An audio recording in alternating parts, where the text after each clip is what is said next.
Good morning, everybody, and welcome back to Sunday School. I know we just did our systematic theology. We finished that up. We are going to dive in, and I only have a certain amount of time. I won't talk too fast. I'm just going to kind of give a recap of what's going on. We're going to go back into my trimmed and burning Bible study. If any of you guys came Sunday night, you saw I finished out 1 Samuel, and we're going to dive into 2 Samuel. Basically, what I do in this Bible study, I started at 4.5 years with Genesis chapter 1, verse 1, and I basically go through chapter by chapter of every book. And we tell God's word, and we tell it as one story through one family. Many people don't know how to read the Bible because there's 66 books. They're all over the place. They're different chronologies, no idea what's going on what time. So we're kind of reading it from the beginning and getting a full story. Because there's a lot of times where people will dive in and they read about David, but they don't know when it happened, and they don't know who came first, Moses or David or Paul. And there's a lot of people are really confused. So what we're doing is taking it from the beginning, walking it all the way through. It does really help see God's continuous story and how His grace and mercy continues throughout, and how Jesus Christ is all throughout each and every one of these books. So right now we're in the history books. A long time ago I covered the books of Moses. Those are the first 5, right? And now we're in the history books. And I'm thinking of this as a library. Remember, the 66 book library is essentially what this is. And we are now in the history section. So if the Bible's a bunch of books on shelves, we would now be going over to the history section in the library. In my study we've done Joshua, Judges, Ruth. We just finished up 1 Samuel, and we're in 2 Samuel now. And to give you an idea, Judges, you can see that's before there was any kingship. Remember, God would just kind of appoint leaders here and there to raise up as needed. Started kind of with Moses, and then Joshua, of course, and then all the judges we learned about. And then 1 Samuel is a pivot from the time of the judges to the time of the kingdom. It's a very transitional book. And we have Samuel, who's the last judge and the first prophet.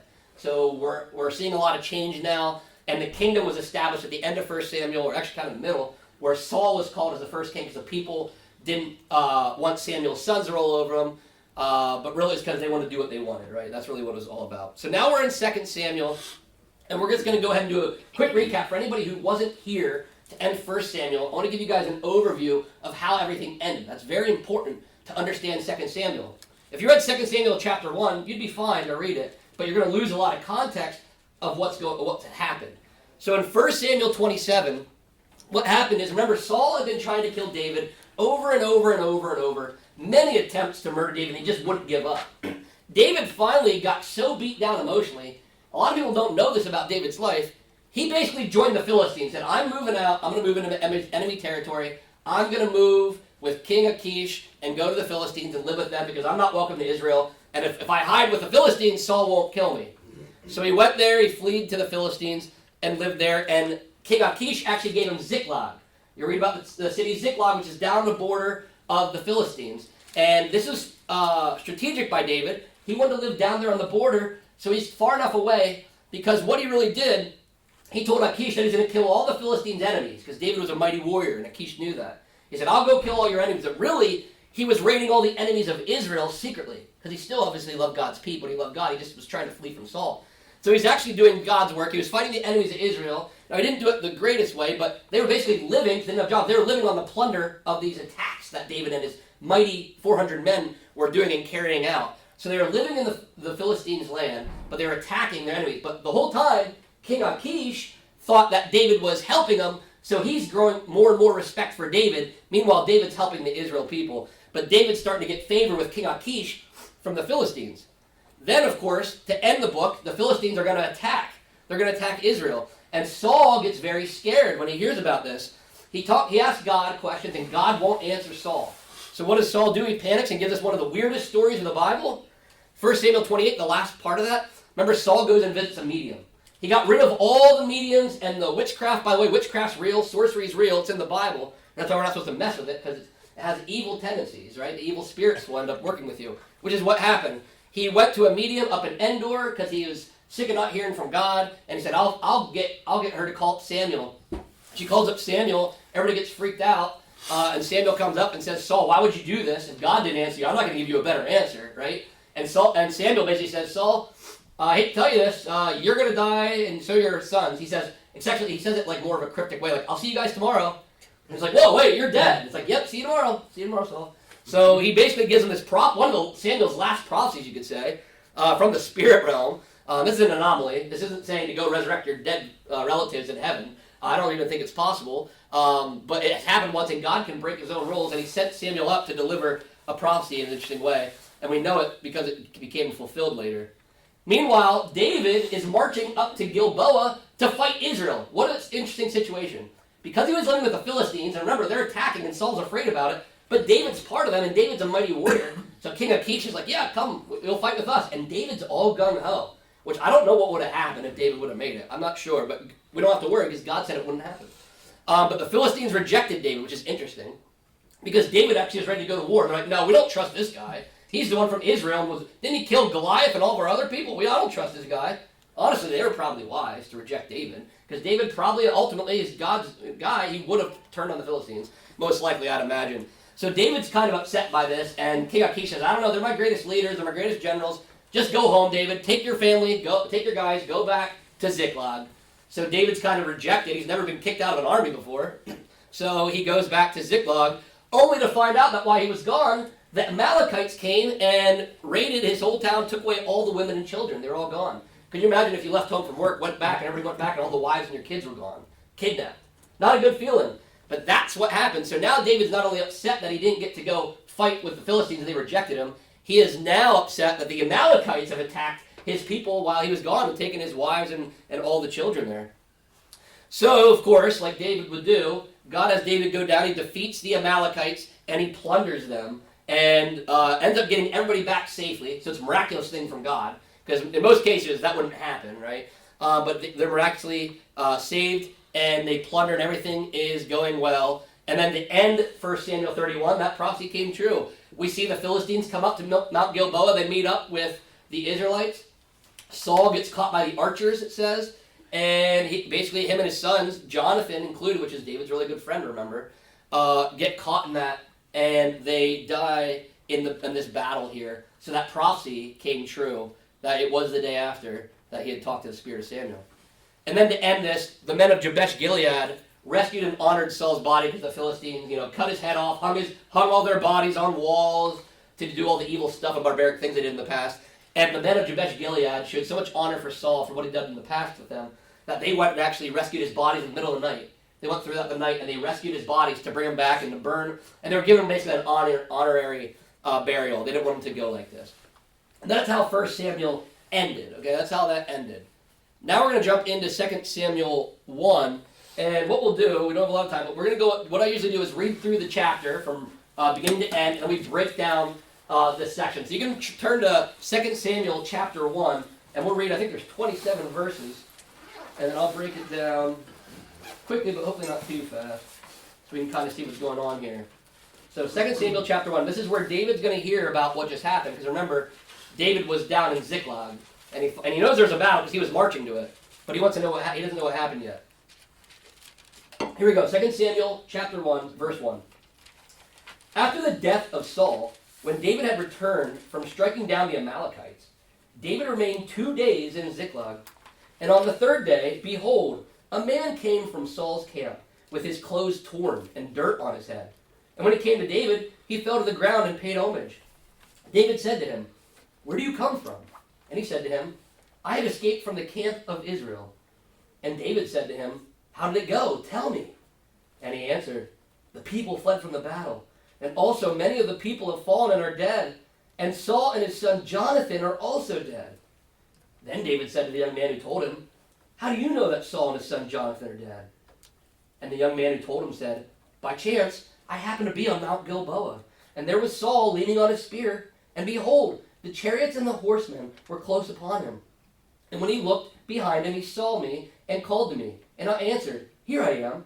And he said to me, 'Who are you?' I answered him, 'I am an Amalekite.' And he said to me, 'Stand beside me and kill me, for anguish has seized me, and yet my life still lingers.' So I stood beside him and killed him, because I was sure that he could not live after he had fallen. And I took the crown that was on his head and the armlet that was on his arm, and I have brought them here to my Lord." Then David took hold of his clothes and tore them, and so did all the men who were with him. And they mourned and wept and fasted until evening for Saul and for Jonathan his son, and for the people of the Lord, and for the house of Israel, because they had fallen by the sword. And David said to the young man who told him, "Where do you come from?" And he answered, "I am the son of a sojourner, an Amalekite." David said to him, How is it you were not afraid to put out your hand to destroy the Lord's anointed? Then David called one of the young men and said, Go, execute him. And he struck him down so that he died. And David said to him, Your blood be on your head, for your own mouth has testified against you, saying, I have killed the Lord's anointed. And David lamented with his lamentation over Saul and Jonathan his son. And he said it should be taught to the people of Judah. Behold, it is written in the book of Jasher. He said, Your glory, O Israel, is slain in your high places. How the mighty have fallen. Tell it not in Gath. Publish it not in the streets of Ashkelon. Lest the daughters of the Philistines rejoice. Lest the daughters of the uncircumcised exult. You mountains of Gilboa, let there be no dew or rain upon you, nor fields of offerings. For there the shield of the mighty was defiled, the shield of Saul not anointed with oil. From the blood of the slain, from the fat of the mighty, the bow of Jonathan turned not back, and the sword of Saul returned not empty. Saul and Jonathan, beloved and lovely, in life and in death they were not divided. They were swifter than eagles. They were stronger than lions. You daughters of Israel, weep over Saul, who clothed you luxuriously in scarlet, who put ornaments of gold on your apparel. How the mighty have fallen in the midst of the battle. Jonathan lies slain on your high places. I am distressed for you, my brother Jonathan. Very pleasant have you been to me. Your love to me was extraordinary, surpassing the love of women. How the mighty have fallen, and the weapons of war perished. So that's what happens in chapter 1. And let's go ahead and break this down a little bit. So, remember, David again, he's in Ziklag. He just left that battle, went down, had basically a heart attack over his family being lost, went and saved them. And it says he's hanging out for 2 days in Ziklag, so everything was good. And he's waiting to hear a word of what had happened. It says on that third day, a man came from Saul's camp with his clothes torn and dirt on his head. So David's sitting there in Ziklag, and all of a sudden this guy shows up with his clothes ripped apart and dirt on his head. And right out the gate, he knows this is bad news. I'm sure right away he kind of got a little anxiety. Reason being is we don't obviously do this nowadays. You can if you'd like, but back then in those times to mourn a loss or a death of something important, you would rip your clothes and throw dirt on your head. It was a more outward mourning than we do. We're used to in our society, kind of talking about it at some services, having a service, and then kind of being in private, crying in private. Maybe you'll cry out loud or whatever. But they were very outward. They were very outward with their emotions and letting it be known. So he sees this guy come, and he has all of the signs that something bad has happened. It says when he came to David, he fell to the ground and paid homage. So he falls right away and pays honor to David. So David knows he's not here, to attack. He's here in honor. And David asks him where he came from. To where he says it came from a camp of Israel. So he knows it has to do with the battle. And he probably kind of already guessed where it was going. But he asks him, how did it go? And you see this Amalekite here go through and tell that, all the people died. It was a really bad war, David. You wouldn't have wanted to be there. Everybody was dying. They were fleeing. They were running. People were falling. And even Saul and his son Jonathan are dead. And now that was one. Now, had he expected that? I don't know. I'm sure he knew when the guy tore his clothes that he knew that Israel at least lost the war of some sort. But now he's finding out that Saul's dead and Jonathan's dead, which would be kind of, you think, a mixed bag of emotions, because you have Saul, who's been trying to murder him over and over, like nearly, literally, if you go back, almost 20 different murder attempts. Like, imagine the charges you could put against Saul. And then you have Jonathan, who is like his best friend, right? So you have like your number one enemy and your best friend die at once. That would be a lot to handle.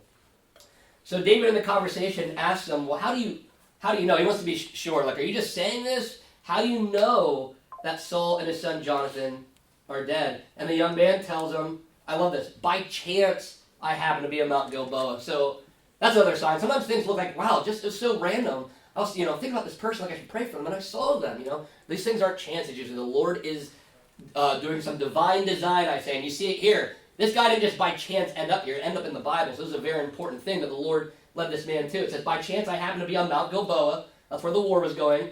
And there was Saul leaning on his spear, and behold, the chariots and the horsemen were close upon him.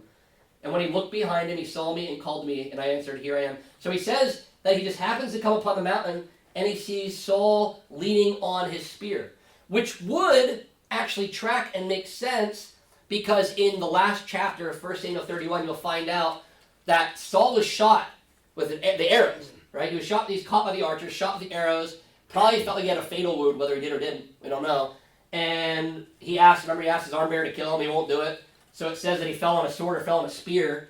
So far this is tracking with what we read about in 1 Samuel 31. So he says, hey, I came across the mountain, and Saul was there, leaning on his spear. It doesn't mean like having his hand and like leaning like this. It means like leaning on it, like maybe through his back.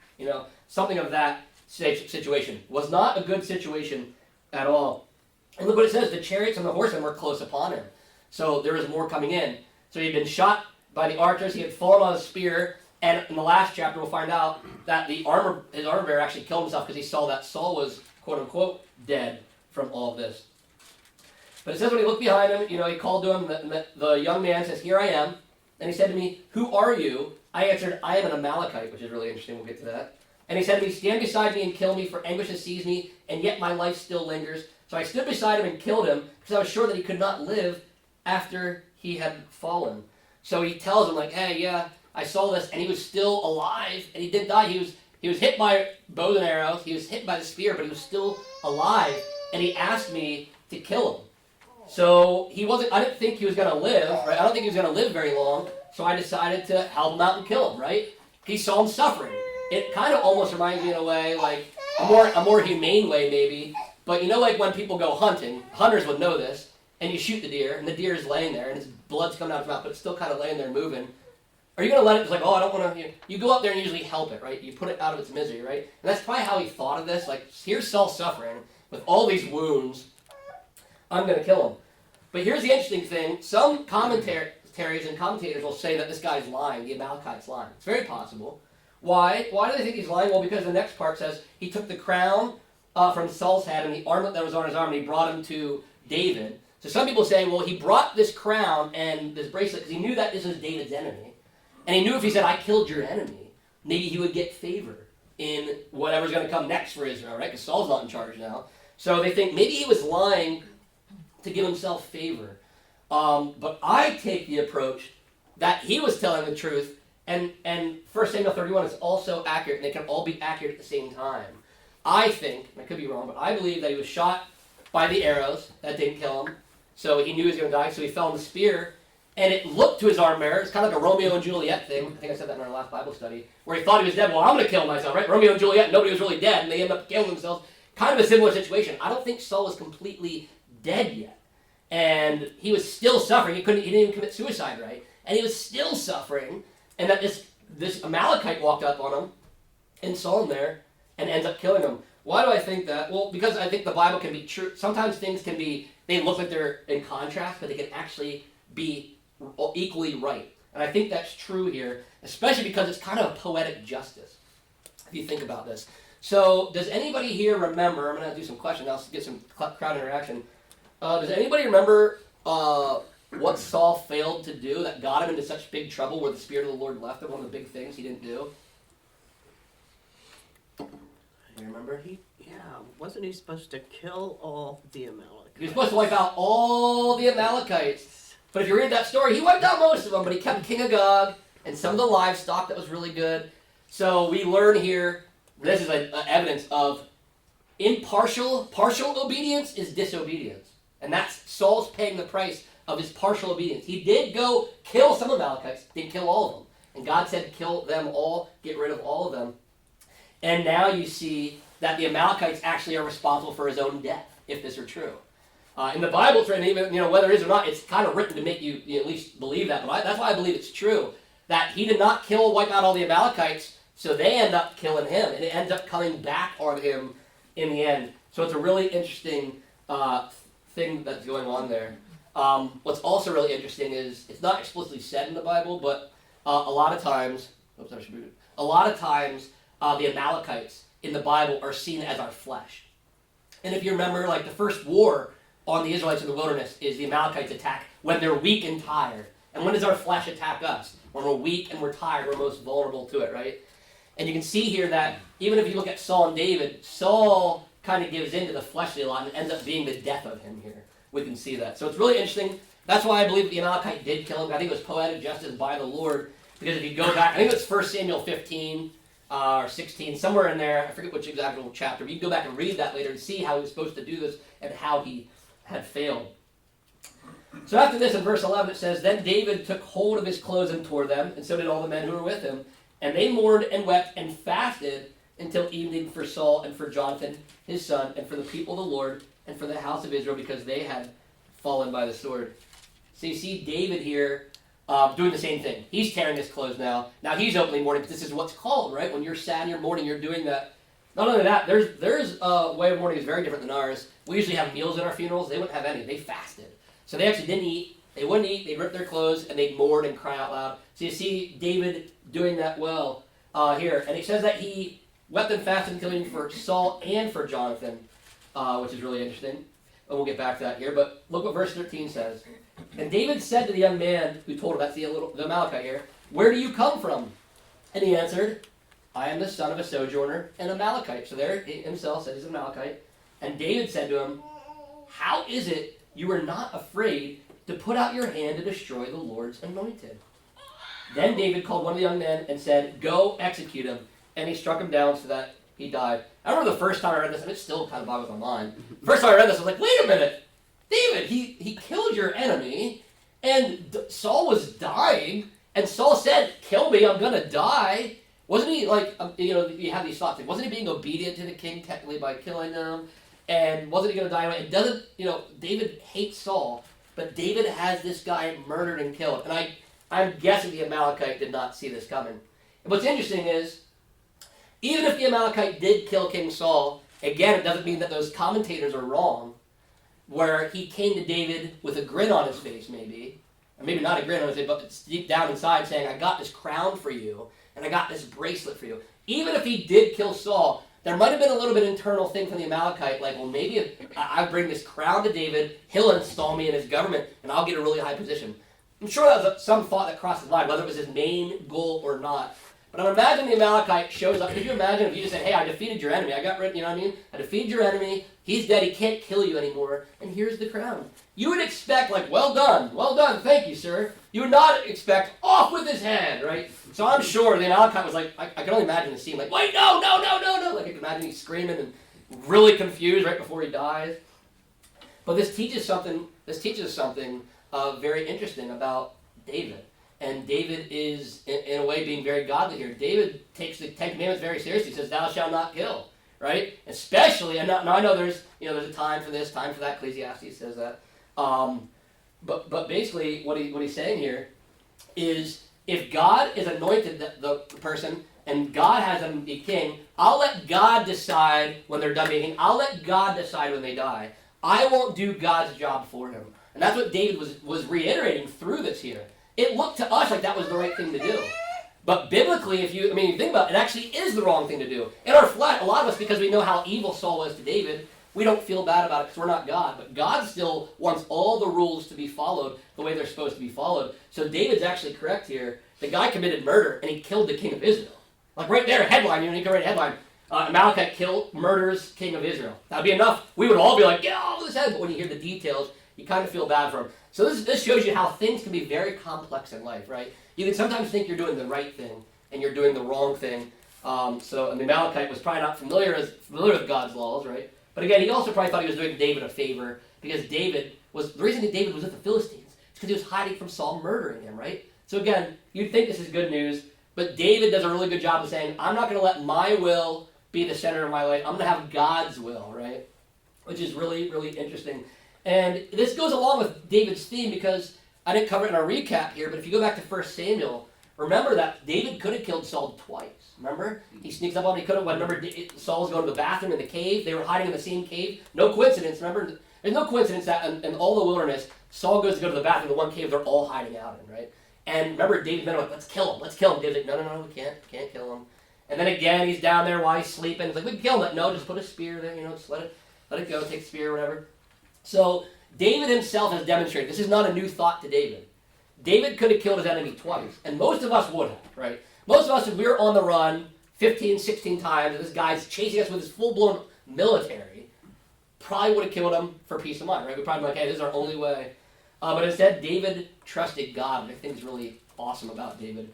He does have a lot of down points. Even in the last book, he was living with the Philistines and almost went to war with Israel, which is a crazy thought. But you can see he still has the heart of God here. He didn't kill Saul back then. He didn't want Saul to die now. David truly believes that if God, because remember, about 20 years before this, it's been about 20 years now, David was anointed king.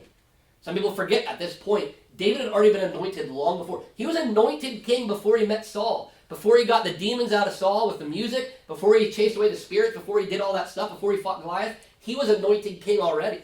So imagine how confusing that would be to a lot of people, but David just trusted God and said, I was anointed, I know it's been 20 years, God said I'm going to be king, God's not wrong, God doesn't lie, I'm going to be king, and he knew, if God said I'm going to be king, I don't have to kill Saul to get it. Well, most of us would have said, hey, I'm sure his guys would say, this is how, because the guys would have known, his 400 men, I'm sure, knew that David was set up to be king one day, and that there was this prophecy that was going to happen. And I'm sure when they were going up to, Saul and them laying, they're like, kill him, this is your chance, God wants you to do this. And David said, nope, I'll let God do it all. God will take care of it. So you see the heart of David again. He honors God here in these moments. And that's why he kills the Amalekite, because he said, hey, you're accused of murder. And he even says, you witnessed, down here, your blood's on be on your head, for your own mouth has testified against you. You're your own witness in court. You just admitted to murdering them.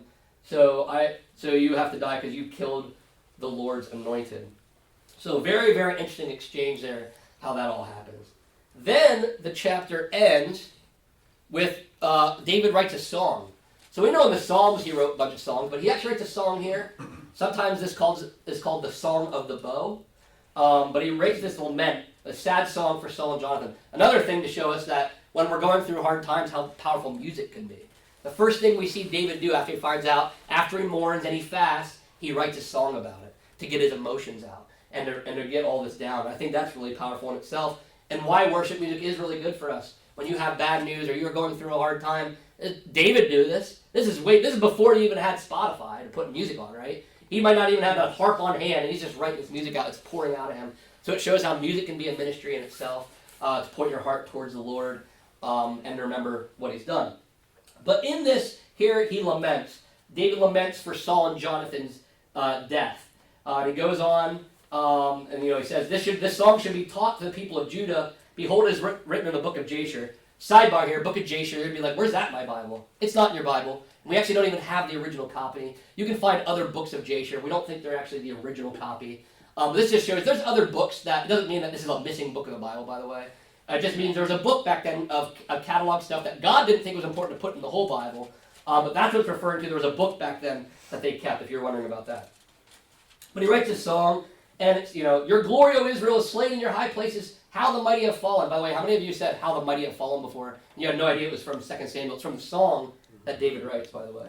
Tell it not in Gath, publish it not in the streets of Ashkelon, lest the daughters of the Philistines rejoice, lest the daughters of the uncircumcised exult.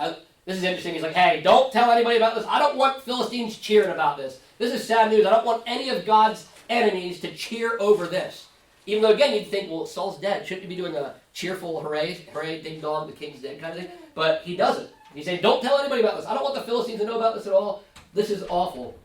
Then he goes to talk about your mountains of Gilboa, and he kind of, personifies them. He doesn't want any dew or rain to fall on them because that's where the king died. The shield of the mighty was defiled. From the blood of the slain, from the fat of the mighty, the bow of Jonathan turned not back, and the sword of Saul returned not empty. Saul and Jonathan, beloved and lovely. So that line is interesting right there again because he's showing love for Saul. And this is, I think, in this chapter where David shows us Jesus Christ the most, right? Because this is what Jesus said. Love your enemies. And we can't comprehend it. It's so hard for us to do. It's actually humanly impossible. That's why the Bible says if you're loving people, you're like, it's because they love you back. How hard is it for people? Imagine if somebody was trying to actively murder you every day of your life and you had to love them. That's insane, right? But that's what God called us to do. And David literally did it. So it is possible, but not with his own strength. I imagine God was working through David this whole time, because there's no way David in his own strength could have loved Saul this much after what he was doing. This is God working in David's heart. But he calls Saul beloved and lovely along with Jonathan here. And he's giving him these praise. He's basically writing a praise song. They were swifter than eagles. They were stronger than lions. So now imagine this guy was murdering you, and now you're writing a song about how great he was. This is like another level of I couldn't comprehend it. Again, only God and only what Jesus taught us, love our enemies. David's living that out before Jesus even told us that. That's why I believe God is working in his heart to do this. Then he calls the daughters of Israel to weep over Saul, and he's saying, like, look what Saul did for you. And he's also showing us, like, hey, people can do bad things, but they can also do good things. Just because they do evil and bad things doesn't mean we have to forget all the good things they did too. So, although he doesn't write anything about being murdered or being, how Saul attacked him, but he writes about how he clothed them in luxurious scarlet and put ornaments of gold on their clothes and their apparel. He's praising Saul, saying, Israel, don't forget, Saul was great to you guys, right? So he's writing this nice little, that little song about him. Again, how the mighty have fallen. Jonathan lies in your high places. I am distressed for you, my brother Jonathan. This one I would have expected, this line here. Because Jonathan, remember, was his best friend, right? His best friend. And not only that, they made a covenant together, which I believe is why this line comes at the end. Your love to me was extraordinary, surpassing the love of women. This one confuses people a lot. You get all kinds of crazy commentaries on this, right? But it does not mean that, he was in love with Jonathan and didn't love women. Because you see in David's life, he loved women so much it became a problem, right? It became such a problem, right? So it has nothing to do with anything like that. What I think it's tied to is there are different loves. Love of your mother, love of your brothers, love of there's all these different kinds of loves, right? And you have your best friends. You have this special love, not like a love of a woman. If you're for your guy, or if you're women, it's not the love of a man. It's very different, right? But not only were they just best of friends, love each other, they also had a covenant with God, which I think brought them closer than any women David was with. And by the way, David's track record with women later on is not great. So, it's not even that he had a great relationship with women, right? So that Jonathan had to be better than that because, David was all over the map with women there. But it's because him and Jonathan had this special covenant. There was this special bond between them. Not only were they best friends, but they had also made a covenant together in the eyes of God that they were going to be unified forever. Which is later why you'll find out about Mephibosheth, later actually in this book, why he's able to be honored by David is because of this love for Jonathan. And they made this covenant, this bond, even after Jonathan's dead, he still wants to honor it. And does anybody remember why it was so important that they made this covenant? Now, it ended up not having to become a big deal, but does anybody remember why this would have been such a big deal that David and Jonathan made a covenant for David being king? Because back then they had to kill the descendants. Yes, very good. So they would have had to kill, so exactly. So remember, everybody, the prophecies were coming out that David is going to be king. Saul had lost the spear to God, and David was going to be the king. And the reason it was a problem because in ancient times, what Daniel's saying is like, when you took over, when a family line changed, you'd have to wipe out and kill the entire family. You'll see later, that's what happened. If you didn't, there was a civil war until somebody was a king. They wouldn't give up the bloodline. So they had all seen, well, if Saul's not going to be king, Jonathan is actually next in line to be king. Jonathan, so even if David would have murdered Saul, Jonathan would have been made next king, which would have meant if they didn't make this covenant, David and Jonathan would have had to fight to the death for the kingship. But God didn't design it that way, thank the Lord. God designed it so that they never had to put it into place, right? Because Jonathan actually got killed with Saul. So God didn't even put David through that, by the way, which is awesome. But they'd already made this covenant ahead of time that whenever this happens, Jonathan knew God's in charge. When this happens, we'll be best of friends. And David says, yep, I will not kill you. Jonathan, I'm never going to kill you. You and you'll be honored in my courts forever. And he is, which is really cool. That covenant will come out to play. Jonathan's dead, but we'll later see that with Mephibosheth when we get to that. But I think that's really what this meant. Your love to me was extraordinary, surpassing love of women. It was not only were you my best friend throughout my life, we got to know each other, but we also had that special bond together that we're going to honor each other forever and ever. And you can't find a woman like that in David's life, right? You can't find one that has his devotion and his honor like Jonathan had. And I think that's what this is saying here. And then, of course, it ends with how the mighty have fallen and the weapons of war perished. So does anybody have any thoughts or questions based on 2 Samuel chapter 1 there? Yeah, Bill. I do. I'm sort of confused. Sure. But, Yeah, there's a lot going on here. Yeah. So Israel and Judah is a nation at this time. Yes. And they're fighting all the Philistines and the Amorites and all the... Yep, They're Amalekites, yep. supposed to get rid of out of the promised land to begin with. Mm-hmm. But Israel and so that's I see we're fighting for Israel and then they're fighting against... But were they fighting against themselves too?